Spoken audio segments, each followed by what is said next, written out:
Okay, so thank you for joining us, Professor. Professor Carolina is the Ajer Chair in Computer Science at the University of Central Florida. And like many of you might know, she's a pioneer in the areas of virtual reality and interactive visualization. She created many of the systems that we actually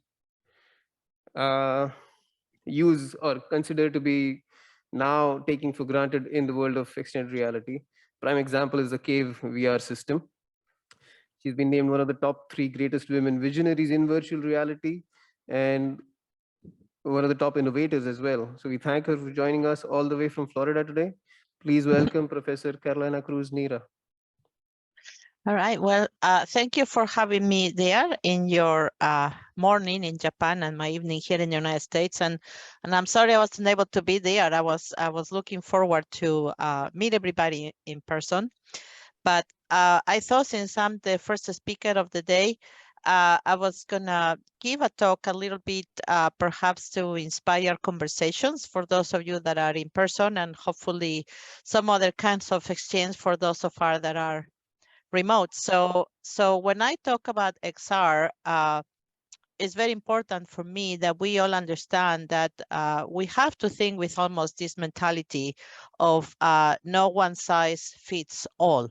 And I think somewhere along the way in the last few years, we have forgotten a little bit about that. And I'll talk for that because, when I think about XR, people say, well, is it VR? Well, if we think about VR, we are talking about entirely digital worlds. On the other hand, people say, well, it's AR. And they are, in the classical definition, people talk is about some kind of digital information that is going to enhance the real world.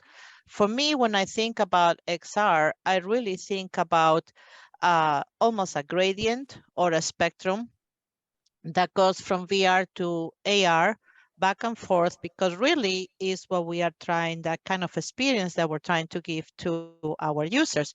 And in the case of the intersection of XR and robotics, this is going to be perhaps even more critical because we need to understand how humans and robots need to work together or need to interact or need to support each other.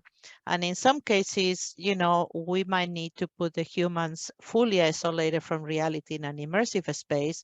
In some other cases, we might have to put the humans in a hybrid space where the real world and virtual information become an enhanced space for them to be able to operate. So for me, I really talk about what I call a digital reality that is going to serve the context that is needed at a particular moment in time or at a particular task, together with the expectations of those users of what's going to happen. And I saw there are other speakers later today talking about perceptual aspects for XR, so I'm not going to talk a lot about that this morning.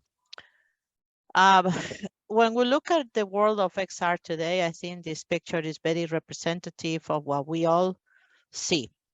There's a lot of very interesting products, very affordable, or many of them affordable.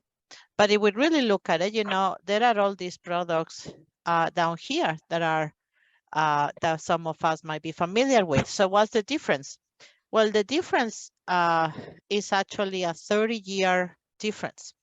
And to me, sometimes this picture is a little bit frustrating because in 30 years, it looks like a publicly XR is one kind of technology. So I always start my talks with this slide. When you think about XR, we immediately think headsets. I hope that if there is anything you get out of my talk this morning, is that no. There's a lot more to XR than just headsets. And again, in particular for this audience that is looking at the intersection between XR and robotics, because we really have to think in terms, what is the technology that takes me there? What is the technology that allows me to do what I'm trying to do? And sometimes it might be, if we think only on headsets, we might be restricted. In some other case, it might be the ideal platform. So we need to be more open-minded. because I'm starting to see a lot of images like this coming in a lot of the different media or mass media public outlets. And I don't know all of you in the audience, but for me, when I see these images, I don't like this future. I really don't, because it's a future that technology is creating a barrier among all of us. Because we are this kind of beings. We are very social beings. We'd like to work together, but we use a lot of information on how we relate to each other to work.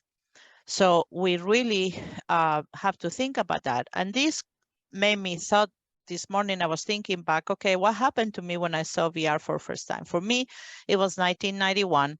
And here are my observations at that time, because I know that because they're on my PhD thesis.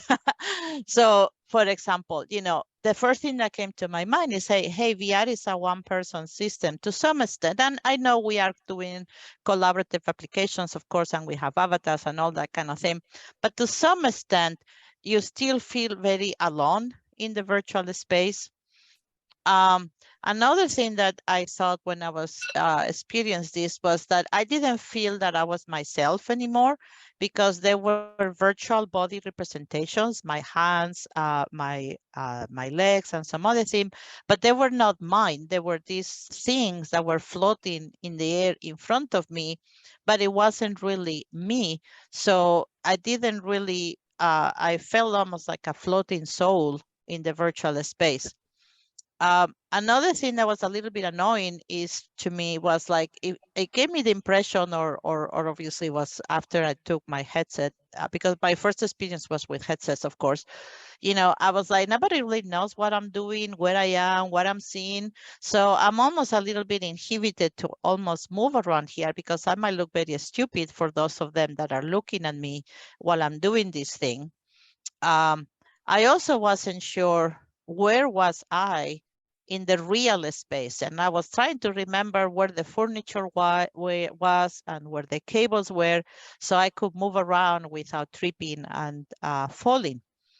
And then again, even in 1991, I was like, I cannot envision a group scenario with everybody having this type of technology in their heads.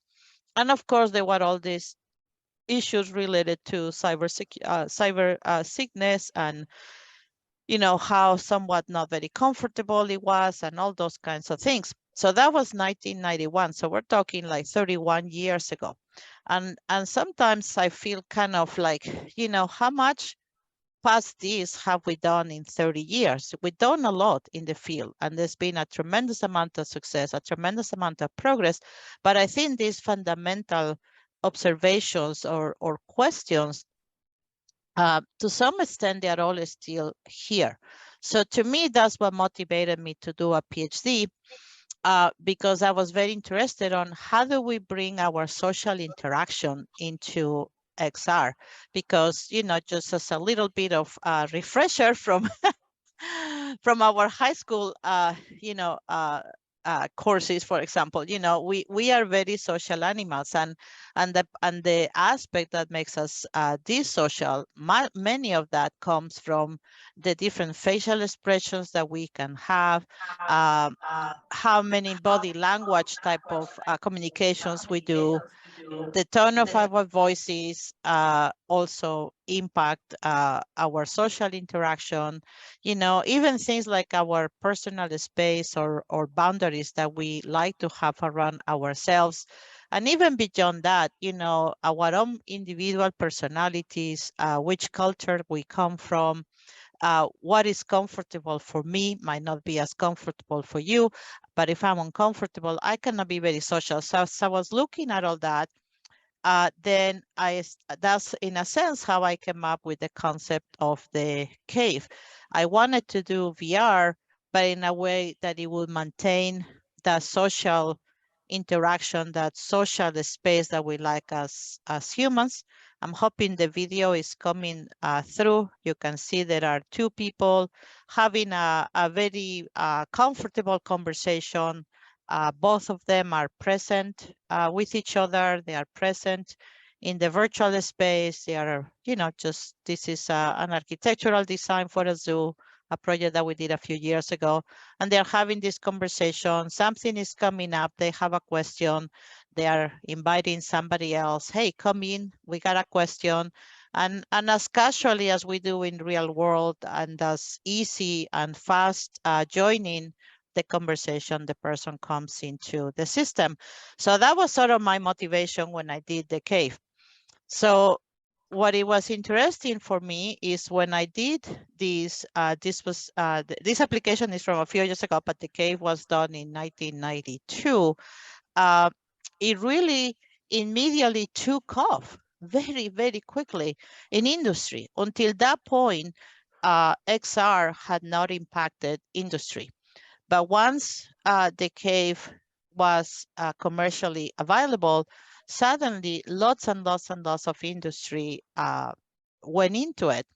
And if you see in these images, there is a very common theme in most of them, and it's the fact that you have multiple people working together, or multiple people seeing the information at the same time, while maintaining what makes us human, which is being able to see each other's faces, each other's body language, and many other details that with today's technology still get lost when we use avatars.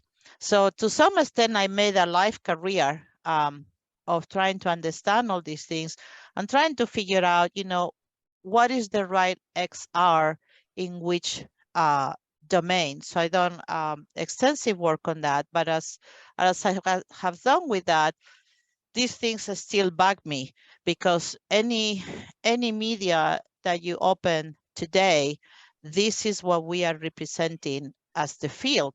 And again, I have nothing against these platforms. I'm using them all the time. My lab has every single headset that is out there in the market, and we are very happy with them. But it's not the only ones. There are other options, and I think we are limiting ourselves of what we can do, what we can really innovate with this technology, and really make it work in the broad range of disciplines that we're trying to make it work. So for me, I'm always trying to be thinking in practical ways for this technology, and that means, how can I really help with innovation? So when I looked about, how are we innovating with XR today, there are some issues that come to my mind that I think are not letting us to be as innovative as we think we are. So for once is the newer generations of XR people, they are doing wonderful, wonderful work, but at the same time, they are not aware of how much work has been done in the last 30 years. So if you look, for example, at these images, this is my own work with my collaborators in the last 30 years. So for example, if you look at this picture kind of towards the bottom on the right-hand side, you see 3 avatars here. So this is a foresight, 3 avatars plus me, that is the one that is, in a sense, looking at the image. So we have 4 avatars. So this application was done in around 1998. And this was an industry functional application. A very large Fortune 500 engineering corporation, like many companies, was a global company where they had the design department in one country, the manufacturing department in another country, the third-party suppliers in a different location, and so on. So we worked with this company to create one of the earliest production collaborative space where we interconnected 4 caves, and the number doesn't matter. You can say 4, you can say 3, you can say 7. The number, once you do networking, it doesn't really matter, of course, with some bandwidth issues. And we connected these different VR spaces across the world to help them communicate better whatever issues they might have. So like the manufacturing people might run into some issues that they need to feed back to the designers.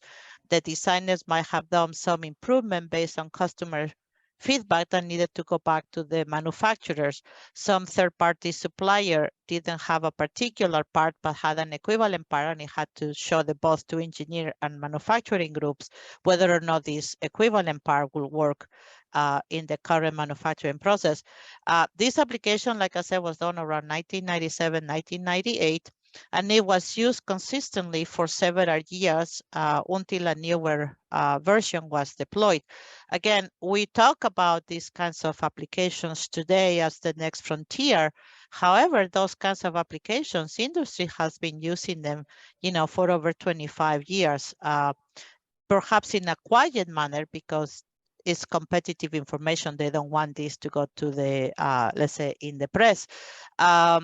Another interesting couple of images, if you look at the top image on the right, and also like the middle image on the left, where there is a lady, looks like he's walking down a corridor. So these are very early projects from the early 2000s. These are around 1999, 2000, 2001, somewhere in there, where we actually were connecting high performance computing systems or supercomputers live to the virtual space. And that's something that we still do today.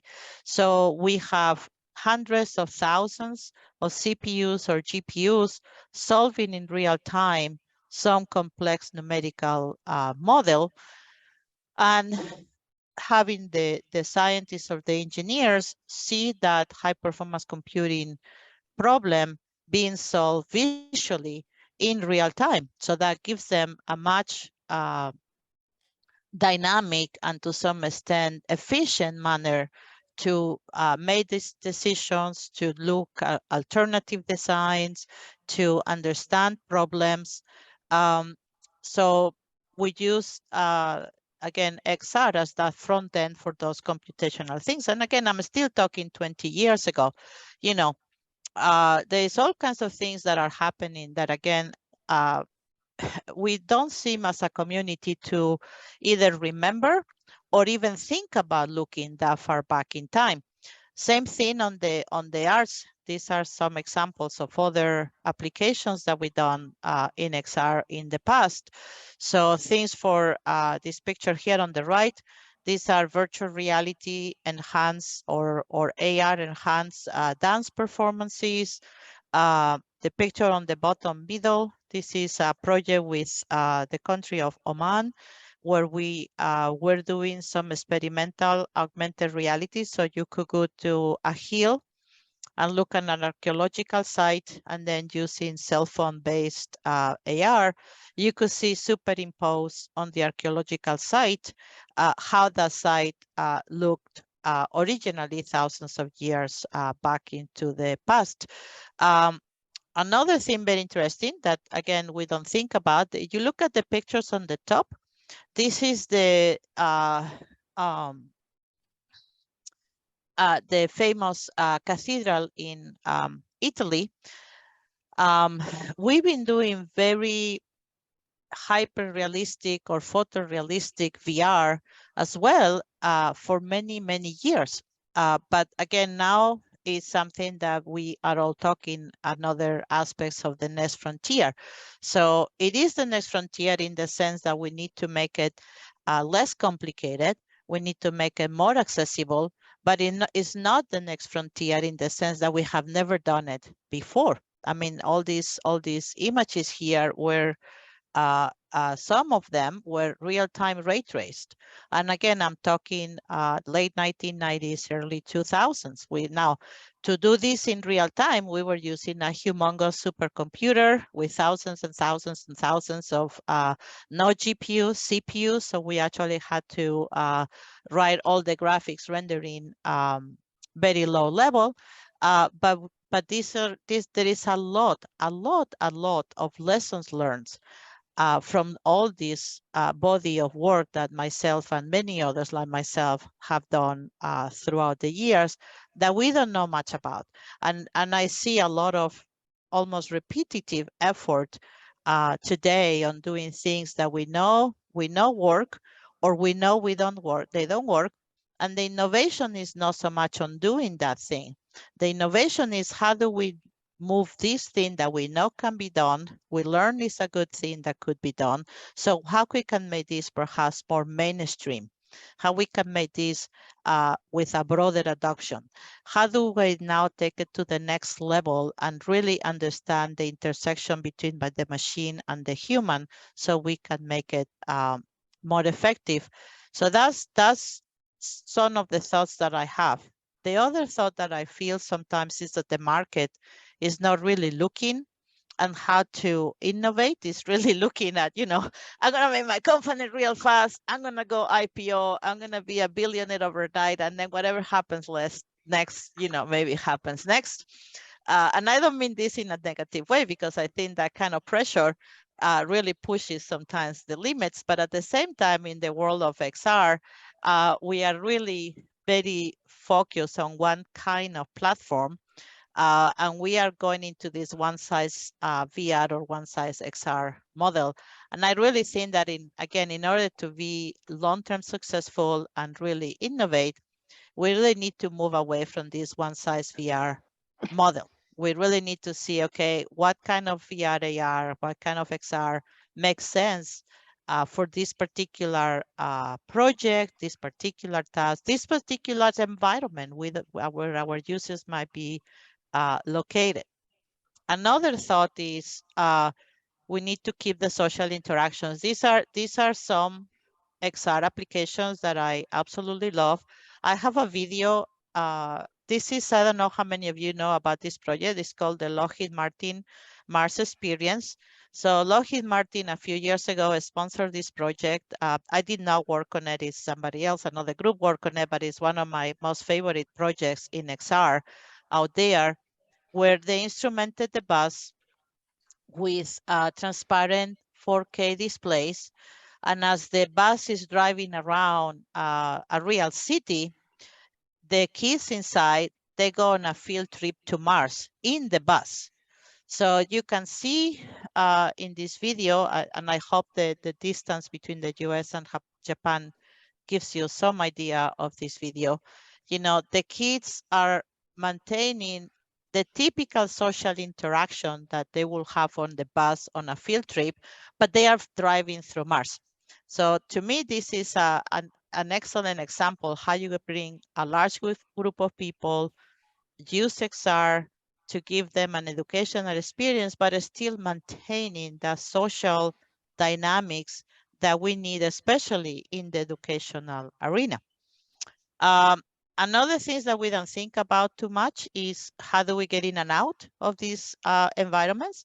And because I do quite a lot of demonstrations in my lab and I have a lot of people that come all the time to see it, I learn quite a lot about what makes people get in and out of XR. And there is a lot of interesting issues about that. And we have to think about how to make these technologies less invasive to our bodies, because there are many different social groups that they will not try certain types of XR devices because it might make them feel not too smart in front of an audience, or it might disrupt, simple things like females. If you want to put headsets in females, many of them don't want to do that because it damages their makeup or it damages their hair, especially when we have high-level executive females.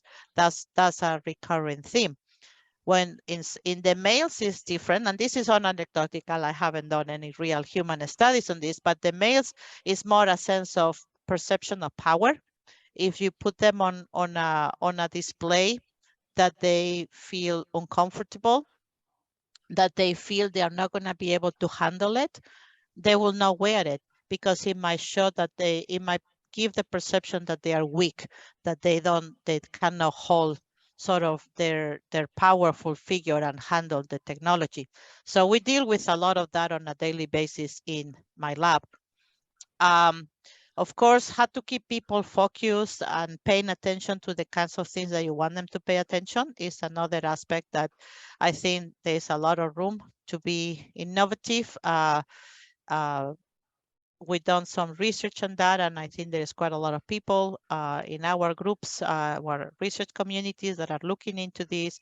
And again, if we look at this technology for as a blanket over all kinds of populations, this is going to be a very critical issue. How do you maintain your customer in focus while you're trying to do a product presentation in VR if you cannot see your customer or your customer cannot see you? That's a question. How can a teacher keep a whole classroom focused if each one of them uh, has some device that separates them physically from the others? Things like that, I think we really need to keep an eye on that. And I'm not going to spend a lot of time on this. And if anybody has questions about it, we can talk offline.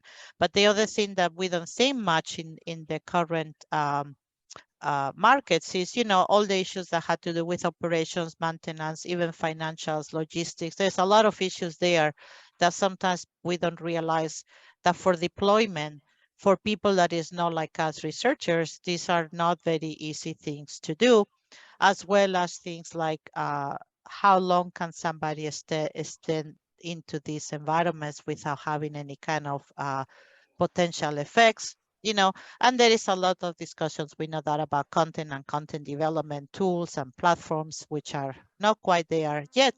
So as you can see, we have a lot of work ahead of us to do this, which for me, this is good. It's going to keep us all busy, being more creative, but we really have to think in terms of innovation, how we can change the world, how we can impact society and really use this technology in a sense for good and for progress. So to wrap up real quick, because I know we're a little bit behind time, most of my efforts now here at the University of Central Florida are focused in different things. I really understand we really want to understand very well what are the context, what I call the context of use of XR, meaning, who are my users? What are the locations on which my users have to utilize the technology? Um, how many times a day or how many hours a day or a week or a month they have to do this? How long does this XR system or application or whatever it is has to be alive? Is this a one-time show?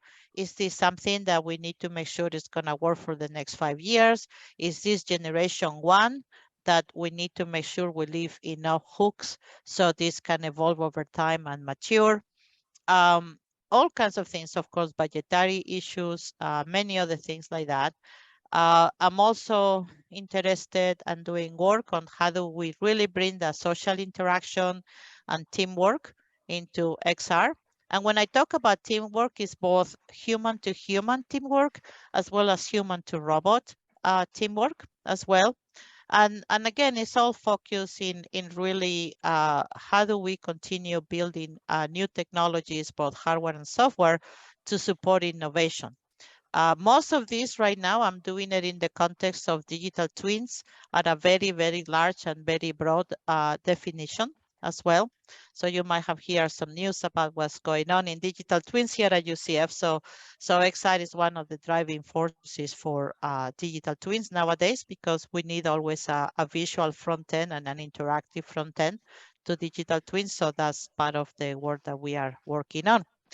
So to summarize what I'm trying to explain you, this is my sort of a tentative or a proposed scenario for the future of XR.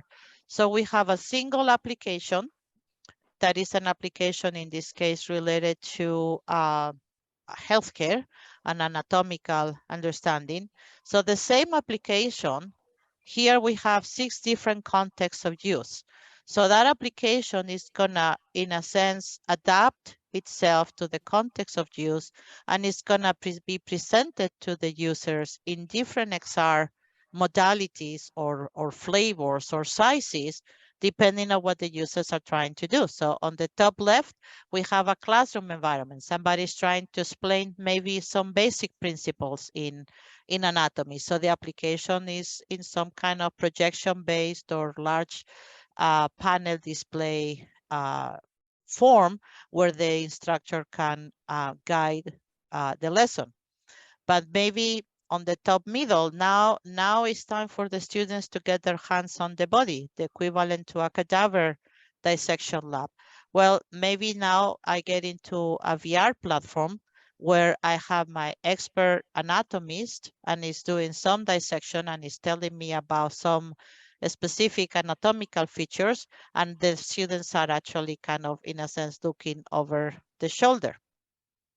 Maybe the one on the top right is a expert medical professional, but is doing some procedure that for whatever reason is in a different region of the body that he or she is not as current on it. So then the application can maybe go on something as simple as a tablet, help them to get their quick refresher.